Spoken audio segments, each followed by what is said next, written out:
Here we are again in the Coffs Harbour Historical Cemetery. Today I'd like to tell you the story of Bruce and Gertie Anderson and their daughter Elva. Bruce was born in October 1899 at Berry on the south coast of New South Wales. He was the 8th child of Sam and Alice Anderson, who we've talked about before. Bruce was not yet 10 when he travelled from the south coast with his family to reside in the Boambie Valley. Along with his siblings, Bruce attended Boambie Public School.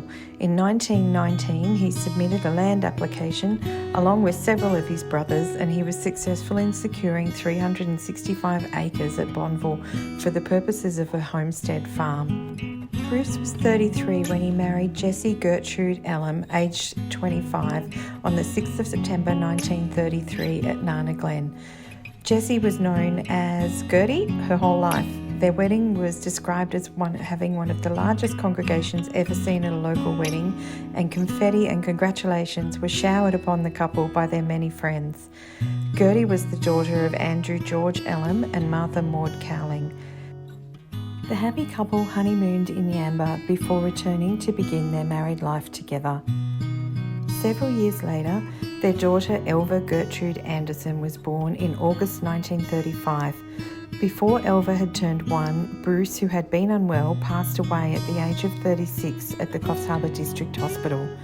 Family stories say that Bruce passed of stomach cancer. His obituary said that for 12 months or more he'd been troubled with an ulcerated stomach, which was the ultimate cause of his death. For a few months he was a patient in the district hospital, but was well enough to be discharged. He had to return a few weeks later and was there for about a fortnight before his death. It's hard to imagine how awful this must have been for Gertie to be left with a baby after her husband passed so suddenly. By later that year, Gertie and Elva were back living in Glenray with her family. The sadness, though, was to continue for Gertie when her only daughter passed away in October 1943, aged only 8.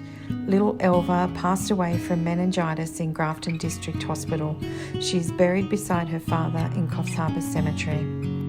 Gertie never went on to marry again or have any further children. By the age of 35, she was widowed and alone. She continued to live in Glenray for some time, but by the early 1950s, she'd moved into Coffs Harbour. By the time her mother passed away in the mid-1960s, Jessie was living at 17 Beryl Street in Coffs Harbour, where she would live until she passed away at the age of 97 in 2005. She's buried here in Coffs Harbour Cemetery with Bruce right beside their little Elva in the Anglican section. I'll continue to visit their graves over the next 6 months, and I'll show you a final clean-up afterwards. Thanks again. Bye.